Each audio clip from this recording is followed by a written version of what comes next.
बक्सरा शहर में बाळ केळवणी मंदिरना पूर्व प्रमुख और संस्था परिवारना साचा राहबर स्व लीलाबेन शाहनी चौथी पुण्यतिथि निमित्ते भाववंदना करवामां आवी। अमरेलीना बक्सरा शहर में आवेल बाळ केळवणी मंदिर खाते बाळ केळवणी मंदिरना पूर्व प्रमुख और संस्था परिवारना साचा राहबर स्वर्गस्थ लीलाबेन हिम्मतभाई शाहनी चौथी पुण्यतिथि निमित्ते एक भाववंदना कार्यक्रमનું आयोजन कराયું, જેમાં લીલાબેન શાહ સાથેના સંસ્મરણોની વાગોળીએ પરમ આત્માને આપણે સૌ સાથે મળી ભાવવંદના કરવામાં આવી। લીલાબેનના દીકરા ચેતનભાઈ અને તેમના દીકરી જયશ્રીબેન ખાસ હાજર રહેવાના છે। આ અવસર પર વડીલ મુરબ્બી શ્રી ત્રવાડી સાહેબ દ્વારા ન સાંભળાવેલી એવી મજાની સ્મરણ યાત્રાને યાદ કરી તેમને પરમ આત્માને શાંતિ મળે તેવી ભાવવંદના કરાઈ। બહોળી સંખ્યામાં લોકો ઉપસ્થિત રહ્યા।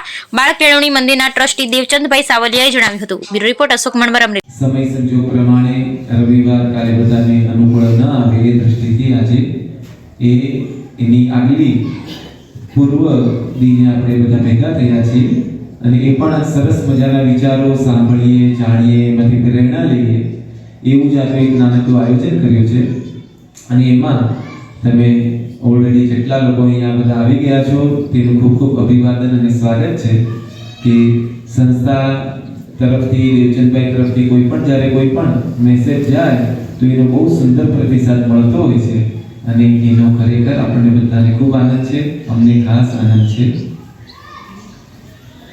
आज बे भाग में अपनी आ नानकड़ी सभा है एमा पूर्वार्ध में जेम कीधुं एम अपनी साथे आज वडील मुरब्बी श्री त्रोवाड़ी साहेब आव्या छे, जेमनी पासे बगसरा अने बाळ केळवणी मंदिर थी लईने घणो बधो एटला बधा ऐतिहासिक स्मरणो एमनी पासे पड्या छे के खरेखर मने खबर नथी के बगसरानी प्रजा जनता एमनो કેટલો લાભ લીધો છે।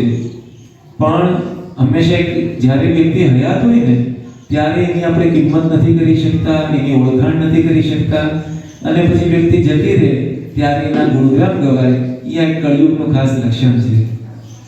પણ કમસે કમ બહુ સરસ વસ્તુ છે કે પ્રભુ ગુરુ અને લીલાબાઈ સ્મરણમાં દેવડાવ્યું કે ભાઈ ત્રવાડી સાહેબનો આજે ખાસ લાભ લેજો અને એમના અંતરમાં જે બગસરા બાળ કેળવણી મંદિરના અને પુરાના એટલે પ્રાચીન વખતથી લઈને અત્યાર સુધીના જે કંઈ પણ સ્મરણો છે એને આપણે સાંભળીએ, કારણ કે મોટાભાગના હું માનું છું બધા બગસરાના જ વતનીઓ છે અને પોતાના વતનનું હંમેશા બધાને ગૌરવ હોય અને એનો ભવ્ય ઇતિહાસ બી સાંભળવા મળે તો એ સોનામાં સુગંધ મળે, આપણને આનંદ પણ થાય કે આપણે કેવી જગ્યા ઉપર જન્મ્યા છીએ અને કઈ જગ્યામાં આપણે અન્ન પાણી ખાઈ ગયા છીએ। એટલે એવા ત્રવાડી સાહેબને આપણે પોણો 1 કલાક માટે ઈચ્છા છે કે એમની જે પણ ધારા ચાલે એ પ્રમાણે આપણને બધાને પણ એમાં રસપાન કરાવે અને એમાં જબોળે। અને પછી વાત એ છે કે આમાં કેટલાક વિદ્યાર્થીઓ મારા જૂના બેઠા છે તો એણે પણ બધા સાથે મને આવકાર આપ્યો, યાદ કર્યો, એનો પણ હું આભારી છું। બીજી વાત એ છે કે બગસરાની ધરતી બગદાલની જેમ ધરતી છે એ જ રીતે આ ધરતી એ લાલચંદ કાકાની છે, એમના ભત્રીજા કેલાલની છે,